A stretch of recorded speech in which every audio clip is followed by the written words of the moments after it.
wait while everybody is entering. Hi, everyone. Welcome. We're just waiting for everyone to enter the room. We're going to get started in just a moment.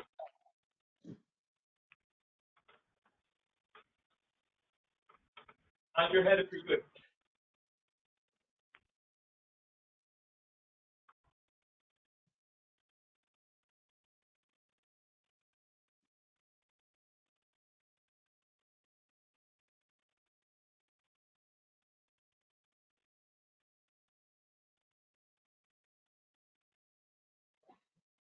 Welcome, everyone.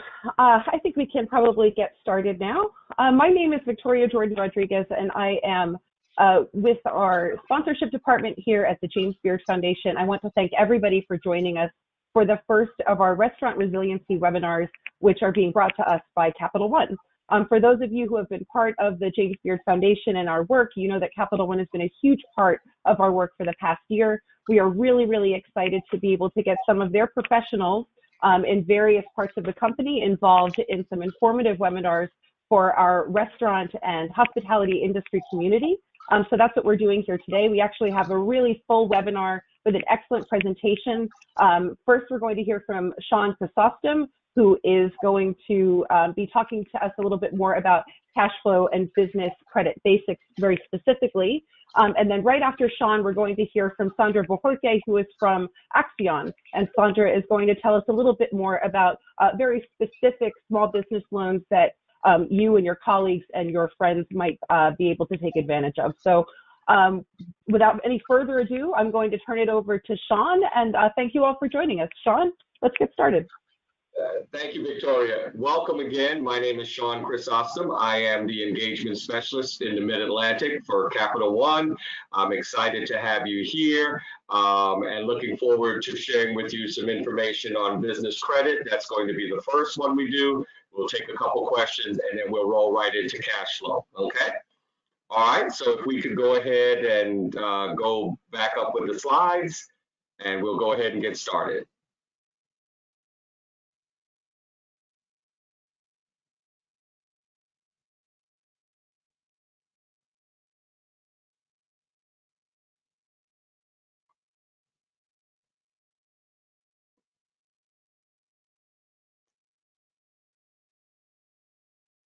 Okay, so when we're talking about business credit, one of the things that's very important to understand is that your personal credit is very critical, and it's important that you review your personal credit. You can get it through annualcreditreport.com. You can get a copy of your free credit report from all three credit bureaus. You want to dispute any errors, get pending debt up to date, minimize debt, and do not close any paid accounts. Also during this time, actually during the pandemic, Annual Credit Report is actually offering free credit reports actually weekly. So you don't have to wait annually, you can get it weekly. I would also recommend getting one of the credit apps, whether it be Credit Karma, Credit Sesame, or CreditWise. That's a great way to stay on top of your credit, and you have access and know with push alerts immediately if anything is happening on your credit file. So let's go to the next slide as we now jump into talking about what we're going to cover. In business credit, our learning objectives are to understand how personal credit impacts small businesses, review important concepts regarding business credit, review steps to improve business credit over time, and review factors of the business credit report. Our goal in this 1-hour workshop is to put you in the seat of the lender, to get you to understand how a lender looks at your business so that you can intuitively understand what they're saying when they give you feedback, why the loan was approved, why it may have been declined, and what you can do to get to yes the next time. Okay, so let's go to our next slide. And so personal credit. When applying for a business loan, your personal credit report is the first stop for the lenders. You may or may not have heard of what we call the 5 C's of credit. In the 5 C's of credit, we're talking about credit, capacity, capital, collateral, and conditions. And so credit is the first stop in the 5 C's of credit. And what they're looking at is your personal credit. Your personal credit report, of course, shows your payment history, ability to pay back on time, and your credit score. And that's why it's important to maintain a good personal credit. But the bank looks at that because they consider that from the standpoint of credit or character. By character, they simply mean you made agreements with lenders or credit issuers in the past, did you pay them on time? Did you pay them as agreed? And so that is the first and primary thing that they're looking for when you submit a small business credit application. On the next slide, as we continue, here, these are the first five, or not first, these are the 5 ingredients to your personal credit score. This is for the FICO credit score. Number 1 is payment history. You can't have a good credit score with poor payment history. That's 35, over 1/3 of your credit score is made up by your payment history. The second biggest is credit utilization. That's 30%. And ironically, you don't want to go above 30% of your revolving credit limit. So for example, if you have a credit limit of $1,000, if you go above 300, you will start to see your credit score drop. So 30% is the amount you want to stay below, and credit utilization is 30% of your credit score. 15% is credit history. This is the length of time your account has been open, and also the time since your most recent action. It's very important that if you have a revolving credit card that you've paid off, that you don't close it out, especially if you've had it for a while. If you close that out, you will lose the history that goes with that account. So even if you pay off a revolving card, especially if you've had it for a while, hold on to it, don't close it out. And then 10% is new credit. That simply tracks whether you've opened any new lines of credit. You want to open credit only when you need it. If you open too much new credit, it can diminish your credit score. It won't be significant, but it can diminish it. And then credit mix is just simply the mix of installment and revolving credit. Installment credits include things like student loans, car loans, and mortgages. Revolving credit includes things like credit cards, overdraft protection, and home equity lines of credit. So the system, or the FICO score, likes to see a mix of both. Not only revolving, not only installment, but 1 or 2 of each. Now, when we now transition to business credit, it's a contractual agreement in which a business receives something of value now and agrees to pay the creditor or lender at some date in the future. Businesses get and build business credit by making on-time payments to their vendors or suppliers. Most often, the first piece of business credit that many businesses get comes from a vendor or supplier and not a lender. The vendor or supplier may give terms such as net 30 or net 60 days and allow you to have your inventory earlier without having to pay for it. Companies also, of course, get business credit by receiving and paying loans. So it takes time to build business credit. So that's why we have this seminar, so you can start right now. And as we go to the next slide, we want to know, why is business credit so important? Because with it, business owners can buy inventory, lease equipment, contract for services, and defer payments. Instead of paying cash on delivery, the owner gets payment terms of 30 or 60 days from the supplier or vendor. These are known as net 30 or net 60. Anytime a business gets up to 30 or 60 or more days to pay for products or services, they are getting business credit. And we'll talk a little bit later about how do you make sure that that is being reported on your behalf so you get credit for having good business credit. Let's go to the next slide. And so one of the things we talked about, the 5 C's of credit, we said credit is one, and we'll delve more into cash flow when we get to the next presentation. But we just want to talk about cash flow here. Cash flow is simply how money moves in and out of a business during a specific time. Cash flow is important in small businesses because, unlike personal accounts where you get paid every week or every 2 weeks and there's a consistent timing, cash flow for businesses can vary. A long cash flow time frame would be an example of a business such as a Christmas tree farm. They work all year, plant the seedlings, do all the expenses, but they don't collect until the end of the year. So that'd be a long cash flow time frame. Other businesses have a quicker cash flow time frame. So a small grocery store would have a short cash flow. They purchase the goods, they sell it, they have a quick turnover. One of the things we can see in this slide here is we can take a look and see that there's no cash flowing in until we get over to the 5th bubble, where they talk about set up, stand, and sell products. In every other space, cash is flowing out of the business. So as a business owner, you have to look and see where's cash flowing out and know what the turnaround time or cash flow time is in your business so that you can anticipate and make sure you have ample amounts either of lines of credit or cash on hand to cover that, and even extra cash just in case you run into a significant slowdown in terms of collecting receivables and so forth. Okay, so cash flows out of the business when you pay employees, contractors, and vendors. It flows in when you collect from your clients. When we go to the next slide, as we move from cash flow, and we continue on into business credit on the next slide, cash flow management is the primary challenge facing small businesses. According to a U.S. bank study, 82% of business failures are due to poor cash flow management. A cash flow cycle, which a business owner, or lender will use, shows how cash flows through the business. And the goal is always to collect cash faster and hold cash longer. Now, I'm going to pause here for a second, because one of the things you have to consider is that if another business, if you're a subcontractor to another business and they are trying to collect cash faster from their individuals, but hold on to it longer, they may slow up payment to you. So one of the things we always have to understand is every business is trying to hold on to their cash longer and collect it quicker. So it's very important that you manage your cash quickly and efficiently so you have the funds on hand to pay your bills. Now, how do you establish your business and grow business credit? Well, of course, first thing you want to do is get your tax ID number from the IRS.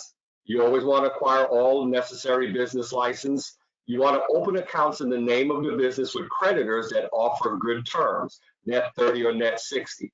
You want to make regular purchases. Now, again, some suppliers may not offer you terms right off the bat. They may wait until you've worked with them for 3 months, 6 months, or even a year before they extend terms to you, because they are taking a risk. They are trusting you with their goods and services and expect that you will pay them back. So you may not get terms, especially as a brand new business, but it's always good to ask, and it's always good to ask, how long do I need to be consistent with you before you offer terms? Not everyone offers terms, but it's always good to ask. The worst they can say is, we don't offer terms, or they might even say, we've never considered that, but let's see after 6 months how things go. Always open a bank account in the business's name. Never use your personal account and commingle funds. And get a phone number, of course, in the business's name. As we go to our next slide, and we talk more about establishing your business and growing business credit, always keep business expenses separate from your personal expenses. That's, again, where we talked about not commingling. And obtain a DUNS number from Dun & Bradstreet at no charge for the Dun & Bradstreet Business Credit Reporting Company. We'll talk about the 3 business credit reporting agencies later on. Also find out if your supplier or vendor has a credit file with D&B. If so, ask them to report your on-time payments. All vendors and suppliers do not report. Sometimes it takes you prodding them to report, and so sometimes that will get them to go ahead and consider doing it. Consider formalizing your business as a corporation or limited liability company if it's currently a sole proprietorship. The LLC or other entity allows you to separate your personal assets. It protects you legally. If someone sues the company and wins, they don't have access to your personal assets, okay? So these are some facts about business credit reports. Business credit reports compare the stability of one business to similar businesses within the same industry sector. So if I'm a restaurant, I'm going to be compared to other restaurants. If I'm a retail store, I'm going to be compared to other retailers. If I'm a wholesaler, I'm going to be compared to other wholesalers, because they understand that each industry is a little bit different, and it's best to compare you to your peers. Reports reveal how a company has paid its credit obligations either early, on time, or late. And I want to pause here, because unlike the personal credit bureau, if you pay your personal expenses early, it doesn't change it. Early is the same as on time. It doesn't benefit you, except maybe reducing your expenses to pay your line of credit or your car loan early. But on the business side, paying early actually does help. So it reports if you've paid early, and that will help your payback score, and we'll talk about that, or your business credit score. Businesses involved in extending credit, suppliers, vendors, and partners use these reports to determine financing terms. So if I get credit from one vendor, that may help me get credit from another vendor or supplier when they see that I've been paying on time on my business credit report. And lenders, of course, also scrutinize these reports along with your personal credit report when making decisions about loans and lines of credit. So let's talk about the business credit score. A business credit score is a number that indicates whether a company is a good candidate to receive a loan or become a business customer. Unlike the personal score, which goes from 300 to 850. The business credit score goes from 0 to 100, and the score of 80 or above is excellent. That represents a business that generally has been paying on time and has established good business credit. These are the three national business credit reporting agencies. As we mentioned, Dun & Bradstreet, they use the Paydex score. Then there's Experian and there's Equifax. The one you don't see here that's on the consumer side is TransUnion. But these are the three business credit reporting agencies that you can have your information from, whether you're getting credit from your suppliers, your vendors, or you have a business loan. Now, let me explain this. A business loan is different than a consumer loan. A business loan is a loan to the business where the business is the borrower and you as the owner or the manager or the, in the case of an LLC, the partners or whomever are simply guarantors. You're not the borrower is the business. In a consumer loan, you, the individual, are the borrower. So make sure that when you get the funds, understand if it's a consumer loan to you, which will also show up on your personal credit report, or a business loan, which will not show up on your personal credit report. And that's very important. As your loans and lines get bigger, you don't necessarily want that showing up on your personal credit report and hampering things that you may try to do personally for yourself and for your family. All right, as we go to the next slide. 2008, Angeles Rams. All right. So, business credit reporting agencies. Credit reporting agencies have their own scoring models, but they use three basic types of information: credit obligation and repayment data, legal filings, and then company background data collected from public records, collection agencies, state filing offices, and credit card companies and other sources.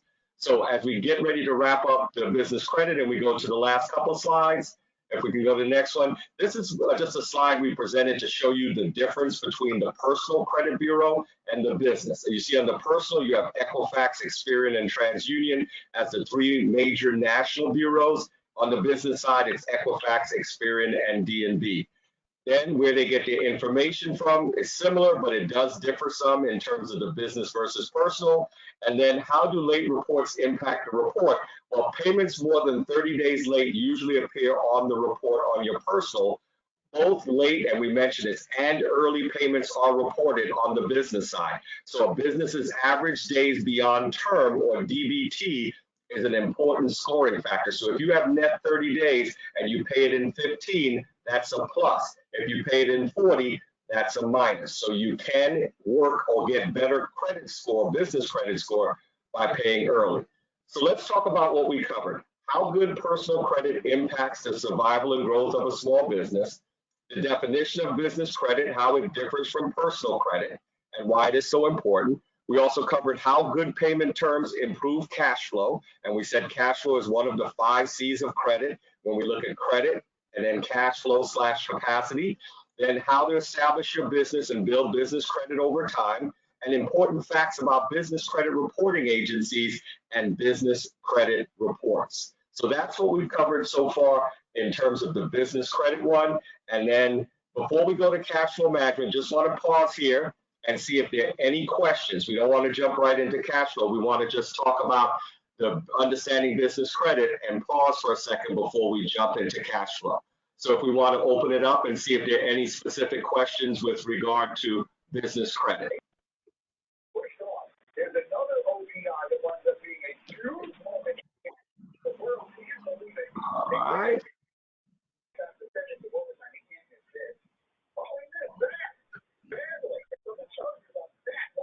All right, I haven't seen any or heard any questions.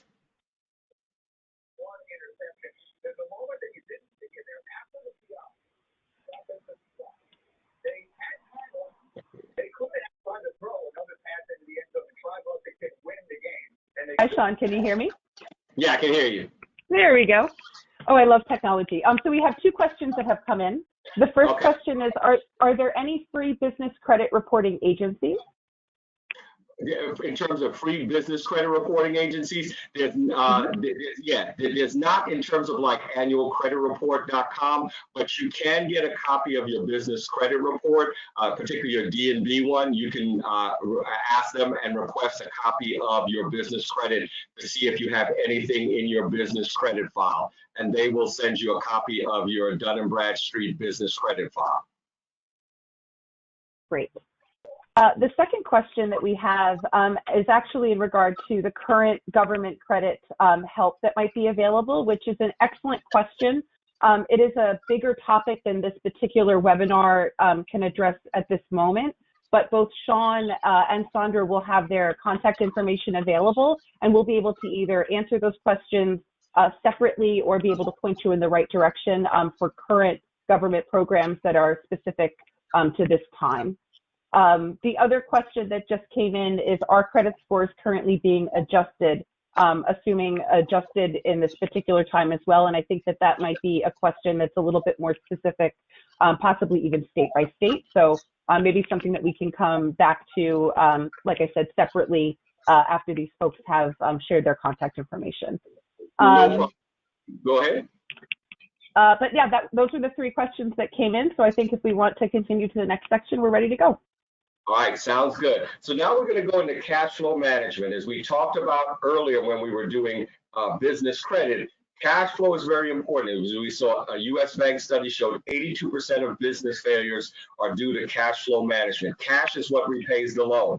And so when we go into cash flow management, we're going to show you the difference between the income statement and a cash flow statement. So in other words, a business can be profitable on the income statement, but be struggling to pay its bills because the cash flowing into the business month by month does not meet the cash that has to go out. So what we're going to cover is understanding the purpose of cash flow management in a small business, review the difference between income statement and cash flow statement, assess a cash flow cycle, and discuss how to manage cash flow effectively. So what is cash flow? We already talked about this. It's money that moves in and out of a business during a specific time.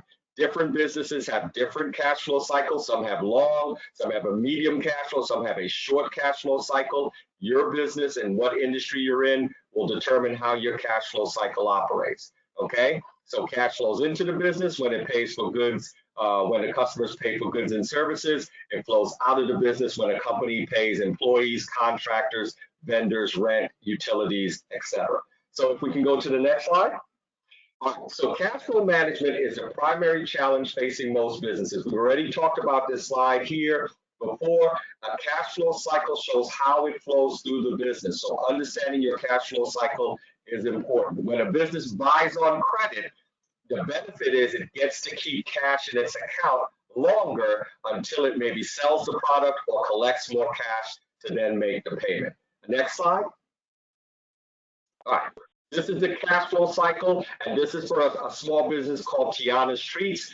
And this might be a business that, say, is a pop-up shop. Maybe it goes to farmers markets on the weekend. So it's a very simple cash on delivery business, okay? So the cash is flowing out of the business in the first 4 spots, and then finally flows back into the business when they set up and sell. But this is a business that works on cash on demand or delivery. So it doesn't have to worry about collecting. It doesn't offer terms. It doesn't have terms. So it pays cash for everything and it collects cash for everything. Now, the business could benefit, though, if Tiana could get a line of credit. Then it would be able to use the line of credit, purchase the ingredients and supplies, also do all the marketing, and then after selling, then pay back the line of credit, and it would allow the business to what? Expand, because using their own capital, Tiana might only be able to buy $3,000 or $5,000 or $10,000 worth of goods, but with a line of credit or even a small business credit card, might be able to buy $20,000 and set up 2 shops. So having a line of credit or access to capital would allow the business to then maybe purchase more inventory or even purchase more during particular times when they know there's great demand. One of the worst things, of course, as business owners, you know, is being in a situation where you have tremendous demand, but you don't have sufficient capital to acquire the inventory to meet that demand. Now, the next business is Applesauce and Cider Company. So this is a little more sophisticated company. So we're going to look at the profit and loss statement, or it's also called the income statement, or you'll hear it abbreviated the P&L. It measures the revenues and expenses over a period of time, and it tracks the profitability, whether the business is making a profit on what it sells. But we're also going to look at the cash flow statement. It's a balance of cash received less the amount of cash paid over a period of time. Now, both of these statements should be things that you receive from your accountant probably no more than 2 weeks after the close of each month. So we're now at September 14th. You should have your income statement and your cash flow statement through the month of August. Having access to your financials in a timely manner impresses a banker. When they ask you for your profit and loss, your P&Ls, your cash flow statement through August, and you can produce them, it just shows that you're on top of your financials. So here's Tiana's Applesauce. This is an income statement for a year. It shows that the sales of the business is $600,000. Raw materials are $300,000, so it has a 50% gross margin. Then you have the fixed expenses of salaries, rent, vehicles, owner's salary, and so forth. And you have the net profit at the bottom there for the business. So that's the income or P&L statement. Now, as we go through the cash flow game, when we do this in person, we actually assign roles, but we're going to have 2 customers. We're going to use a simple model, 2 suppliers.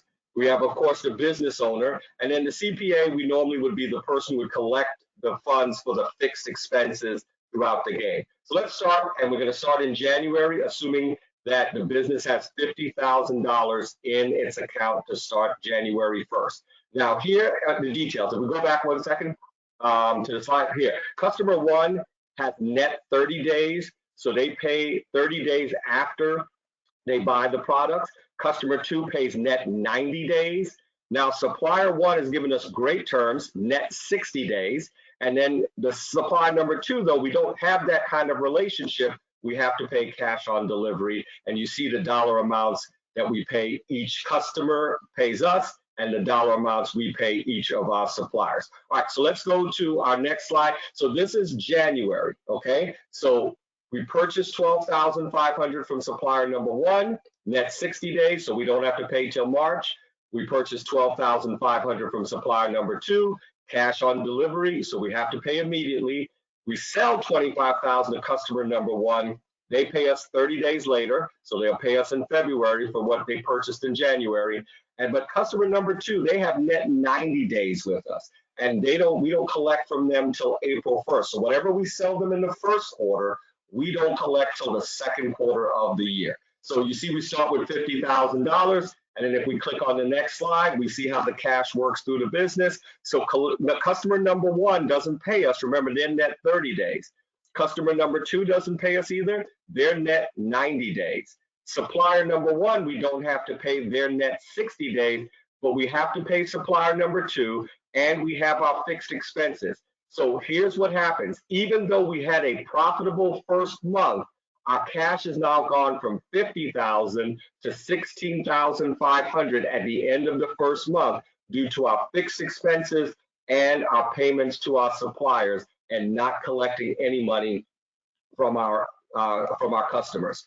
In February, we have the same scenario, same terms. We sell the same $25,000 to each of our customers. We purchase the same $12,500 from each of our suppliers. So when we look at February's cash flow statement, at the beginning cash, remember we have $16,500, that's rolled over from January. Then if we go through and look at how much cash comes in and out of the account, we see we collect $25,000. That's what we sold to customer number 1 in January. Customer number 2 doesn't have to pay us for 2 more months. Supplier number 1, we don't have to pay for another 30 days, but we have to pay supplier number 2 $12,500 because they've not given us any terms. And then if we go back, and then we have our fixed expenses of $21,000. As you can see, we've now lost another $8,000, $8,500 in cash. So we're down to $8,000 at the beginning, end of February, beginning of March. So let's go to the next slide. Same scenario that's happened in January and February. Same thing happens in March. So if we click to the next slide, we see right here, we began with $8,000. Let's see, we collect from customer number 1. That's what we sold in February. We have to pay supplier number one because now that's net 60 days. That's what we purchased from them in January. And supplier number two, we've always had to pay, plus our fixed expenses. So look at where we are now. We're at negative $13,000. We started off with $50,000 in our account. We've had 3 successful months according to the income statement. We've made a profit, but we're short $13,000. So if we don't have a line of credit or access to capital, we're going to be in trouble because we can't pay all of our bills. We may have to not pay the rent, we may not be able to pay our employees, or we may not be able to pay our suppliers, and there goes our business credit score. Or in the case of supplier number two, they won't even give us the supplies because it's cash on delivery. So let's go to the next slide. And here are a couple options, things that we could do to improve the cash flow management now that we've run into this problem in month number 3. We could provide incentives to our customers to pay in cash. Maybe to the customer that's net 90 days, we say, look, if you pay earlier, we'll take 5 or 10% off. Yes, we're cutting into our margins, but maybe they'll pay us in 60 days to save 10%, okay? Or we can increase the number of accounts. Maybe if we had some more business opportunities that paid us cash on delivery, then we would have a better cash flow situation. We also could negotiate with vendors and suppliers. You know, we could ask that vendor or supplier that we have to pay cash on delivery, hey, we've been with you now for 3 months or so. Can we get terms of at least net 30 days? That'll help us not having to put that out. We could also reduce costs. You know, maybe we can't take a salary as the owner for a couple months. Maybe we have to cut back on certain things, maybe some advertising or marketing during this slow period until the cash begins to flow in. So let's jump into the month of April. Same thing going on. Let's pretend we got a $50,000 line of credit that we had available when we started. So we've covered this negative 13,000. We've put some money in. Let's roll through the month. We get 25,000. Well, look what happens in April. We start to collect from that customer that's 90 days, net 90. Okay. We have to pay off supply number 1, supply number 2. Now we're at negative 9,000. So we've improved in our negative cash flow. We're still having negative cash flow, but we've at least stepped up to the point where we're not as negative. And having a line of credit will allow us, or some access to capital will allow us to stay in business past April. May, the same situation happens. 12,500 from each of our suppliers, 25,000 from each of our customers. And as we roll through to the cash flow statement on the next slide, we see we're beginning at 9,000. We get in our 25,000 from each of our customers, pay out the 12,500, negative 21,000 for fixed expenses. So again, we've narrowed the gap. We're only short 5,000 now in negative cash flow. Okay, so we're getting closer to break even. June, same situation happens again. We sell and we collect from our customers. And look at the situation now. Now we're only at negative $1,000 technically in terms of cash flow. Okay, 25,000 from each of our customers, and everybody is paying now because even though it's net 90 days for our one customer, we're still in a situation where that customer now is paying us for what they purchased from us 3 months ago. All right, then let's roll through to July, and we see the same situation, same terms for each person. We started off in a sense with negative $1,000. We've been narrowing that cash flow gap. We collect from each of our customers, pay each of our suppliers, and now we are cash flow positive. And what's going to happen is, assuming that we can continue to collect and pay at this rate, every month going forward, we're going to build up more and more cash. We're going to be more cash positive, and it'll allow us to pay back more and more of our line of credit to the point where we minimize the interest expense that we have out there. So the goal is to use the line of credit, use the available credit that you have in your business to cover the shortfall until you get to the business cash flowing and being cash positive, and now you can afford to pay back. Most lines of credits will allow you to pay maybe a small amount of principal and interest because, again, they know the goal is to maximize your cash flow and minimize how much you're putting out during those periods. Most lines of credits are intended to give you a cash flow cushion of anywhere from 2 to 3 months, because they know it can take anywhere from 60 to 90 days to collect your receivables. So that's the cushion that they're looking to give you. If you try to get a line of credit to cover 6 or 9 months, that's generally too large. Most banks are not going to give you that large a line of credit. What they want to do is give you enough to cover 60 or potentially 90 days of working capital so that you can cover your expenses until your cash flows in and you can pay back everything. So let's review. We looked at Tiana's Applesauce and Cider Company. It generated 6 months worth of profit of $24,000, but they had a negative cash drain of $51,000 over 5 months. In other words, the $50,000 we started with, by the time we got 6 months in, it was negative $1,000, even though we were showing a positive amount in terms of our income statement. Cash flow management is important for business owners, and it's critical that you understand how to manage it and that you have a plan in place just in case you run into it. Not just in case, you will run into some cash flow challenges. So have a plan in place when you do run into it. So at this point, that's the end of my presentation. Are there any specific questions with regard to either credit, if you've thought of any since then, or cash flow? Any questions? There is one question that came in. Can you hear me, Sean? Yep, I can hear you, Victoria. The question is, are interest and taxes considered monthly or quarterly cash flow? Well, it depends on how you pay them. Usually interest is considered monthly, okay? Because a lot of times when you pay your loan back, you're paying a portion of principal and interest. And the interest is an expense that your accountant will deduct from your monthly in terms of your income statement. The principal, that portion that pays back the principal of the loan, doesn't count, but the interest expense is expensed on the income statement monthly. Now, with regard to taxes, it really all depends on when you pay it and how your accountant does. But generally, if you have a tax liability, you may accrue the liability, but if you don't pay it until quarterly, that's when it flows out. So in other words, the liability, now we're talking about a separate financial statement called your balance sheet. You've accrued the tax liability. In other words, you owe it, but you haven't paid it, so it has no impact on your cash flow until you pay it. So you have the liability that's sitting out there, means you owe something, but you don't have the negative cash expense until you pay that quarterly tax expense. So a lot of times it'll show on your balance sheet as a liability that you've accrued, but it doesn't impact your cash flow statement and your bank account till you pay it each quarter and the check clears your account. Great, thank you. Any other questions? These have been great. All right. Well, if there are no more questions, I'll turn it over to Sandra and let her talk about her organization, Accion. Oh, also, before I forget, these are some resources in here, and I think Sandra will mention them as well, as far as resources that are available to you as small business owners. Thank you so much, Sean. Sandra? Thank you. Good afternoon, everyone. My name is Sandra Bojorque. I'm very, very happy to take part of this webinar today.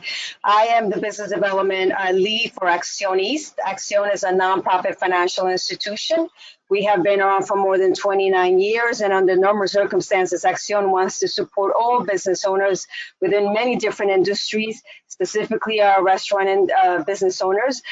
We want to be able to provide them with what we call a responsible loan. So yes, under normal circumstances, Accion can lend anywhere from $500 to $250,000. We are also an SBA approved lender, so we are have the SBA guarantee on any loans above $550,000 and up to $250,000. As you can see on this page, we have the different loan products. Loans up to $10,000, which are considered, startup loans or any micro loans. We work with established businesses as well as businesses that are still brand new, or we prefer 6 months in operations, but if you've been in business less than that, we will take a look at your credit, kind of what Sean was referring to and instructed us on, and also the capacity of repayment or cash flow.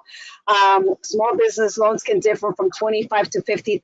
The document requirements were very flexible, so the document requirement really it depends on the credit and also on the amount that you're borrowing. The credit score with Accion is very flexible. We start at 575, though I do want to be completely transparent. We don't really look at credit score. We want to look at credit history. So it's very important to pay attention to what Sean was telling us about credit and how the personal credit of a business owner may affect any loans that he may want to take out on the business. So the SBA Community Advantage Program can actually help those pure startups, any new startup business that needs anywhere from 50 to 250,000. Those terms can range from 7 to 10 years, depending also on the cash flow. Accion wants to make sure, again, that we are providing our business owners with what they need, a responsible loan that gets them to the next stage. Not just giving you a loan, but making sure that this is something that is going to help you, that is going to put you in a better position than before you came to us. If a loan is not doesn't result in a positive outcome, then we want to tell you why. We also want to make sure that you understand next steps to make sure and help you come back in 3 to 6 months. If it was the credit, then we want to give you specific guidelines on how to better your credit, how to come, how to pay back those or pay down those high interest loans that are damaging your credit, how to come back in 3 to 6 months and get an approval then. The next slide, please. Right now, Accion, during the pandemic, we are taking part of the different programs statewide as well as federally, from the PPP loans, getting our business owners the PPP loans and now working with them on getting them forgiven. That is now done, so we are working on the state level with the New York Loan Fund. This is specifically for those business owners that did not qualify for either the EIDL or the PPP loans. If you did get a PPP loan, then this automatically disqualifies you from getting a New York Loan Fund, so a New York Forward Loan. The other thing I would want to mention is take advantage of the EIDL if you have not applied for that yet. The terms for the EIDL are very flexible, up to 30 years to repay. The interest rate also is 3.75. We are taking part of these programs because right now we are being very cautious on lending to just a regular loan because the terms and also the interest rate they're not as flexible as with the state or federal loans. So we want to redirect our clients to take advantage of those first. There will be cases where, they do get the EIDL or the PPP loans and the money is not enough. So come back and let's take a look and see if we can help you. We do want to make sure that we are providing assistance to those established businesses that can show that the pandemic was one of the main reasons this affected their cash flow. We are looking at historical numbers. We do want to make sure that you have a plan. So please work on your business plans, not just, long term, but kind of like what you're doing right now during the pandemic, how you plan to get to the next stage. Reach out to us if we can help as well. The next slide, please. Also take advantage of the partners and resources. There are many, many resources out there that are free of charge, that are very specific to marketing. Start small, think big. If you want to talk about cash flow, understanding cash flow, if this webinar was not enough, then please reach out to them. They will walk you through the process of understanding cash flow, understanding what to do when sales have dropped off, also how to increase your margins by doing digital marketing, social media, so to reach out to Start Small, Think Big. They're great partners of ours and they're a great resource as well to our small business owners. The other one is VOLS, Volunteers of Legal Services. I know that some of you, if you own a restaurant, you probably rent a brick and mortar location. You haven't had the income, since the pandemic, and you probably are late on your rent. This is a great resource to tap into if you have to do some negotiation, going back to your landlords, maybe finding a way out. VOLS is great in that, where they can review the commercial lease with you. They can also walk you through the negotiations if you have to go that route. The contract liabilities, any waivers that you may have to be aware of, and something that may impact your business negatively in the long run. So these are great resources. I will urge you to reach out to them as well. Next slide, please. I want to go ahead and also give you my contact information. Please reach out to me if I can be of assistance, whether it is explaining what the PPP loan was, whether we don't do the EIDL because, as you know, this is being done directly with the SBA. But if I can be of assistance in answering any questions that can get you there, and we're sharing the link, answering any questions on what they require, please reach out to me, and this is my contact information. I will leave it open for any questions that the attendees may have.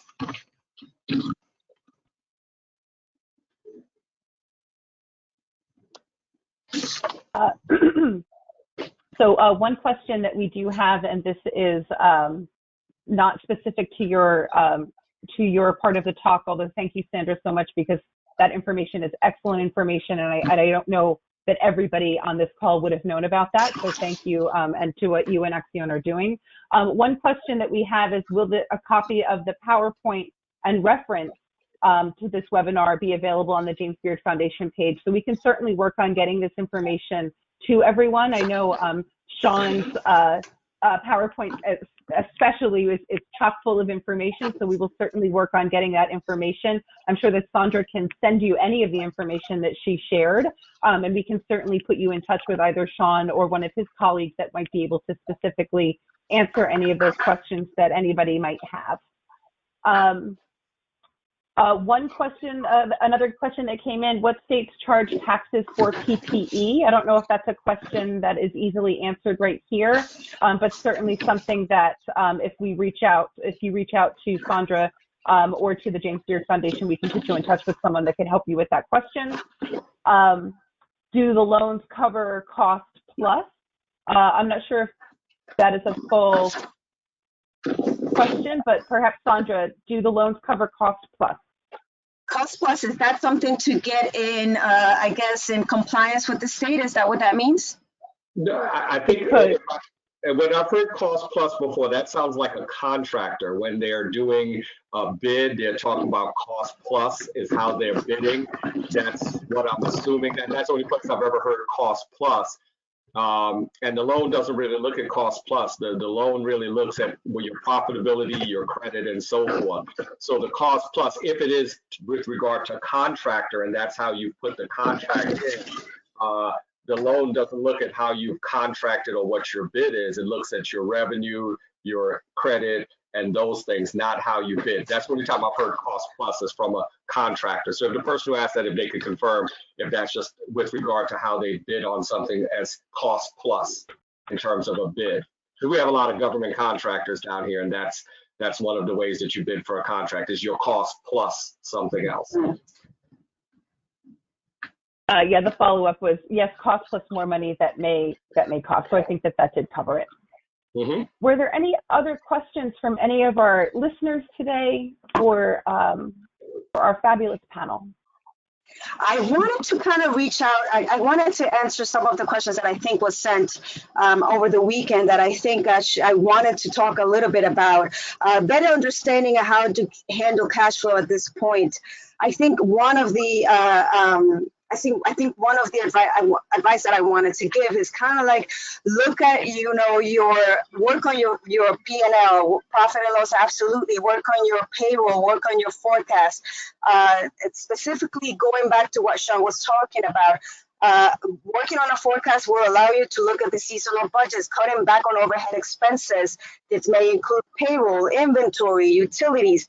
Analyze your menu and reduce it to the best-selling items. This means you will carry less inventory and reduce the waste. Also adapt to flexible working hours.